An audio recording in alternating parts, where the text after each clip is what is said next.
ดอย่าบึ้งพอให้นอนล้วนความจำเป็นตามคำสัญญาสิมาเมียได้เว้นแต่แล้วเว้นจำเป็นเห็นใจอายมันเงินกินเหล้าเมาจนเมื่อยบ่ได้อย่าขับรถย่างตำเศร้าไทยไม่นอนนอนเห็นทางเดี๋ยวเขาจะว่าหัวนอนกันไม่นอนคนเดียวทั้งคืนคิดถึงเมียแท้ขาดใจธนาคารมีดอกเบี้ยแทบพังน้ำเมียพอหน้าลำบากหัวใจ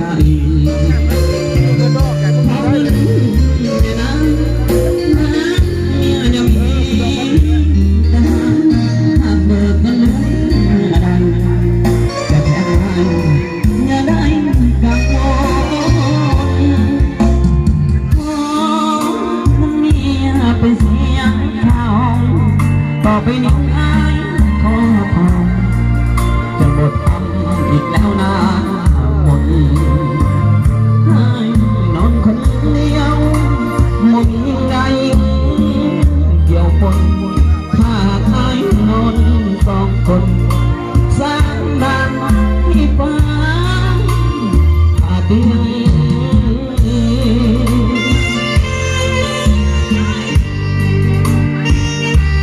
เขาที่เขาทั้งปะไหนที่ต้องลง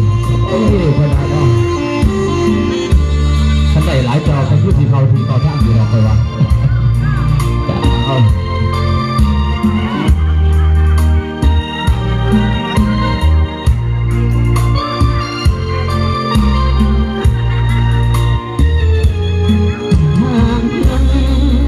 ธนาคารมีดอกเบี้ยแค่ปากก็น้ำเมียขอหน้าลำบากหัวใจของในนั้นเมียยังมีแต่หากเบิกเงินดัง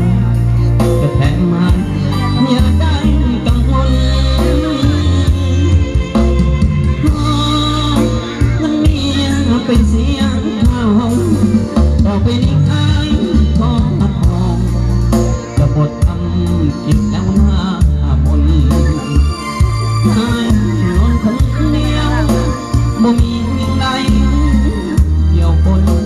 ถ้าหากอายนอนสี่คนสร้างบ้านที่ฟ้าอาเดียง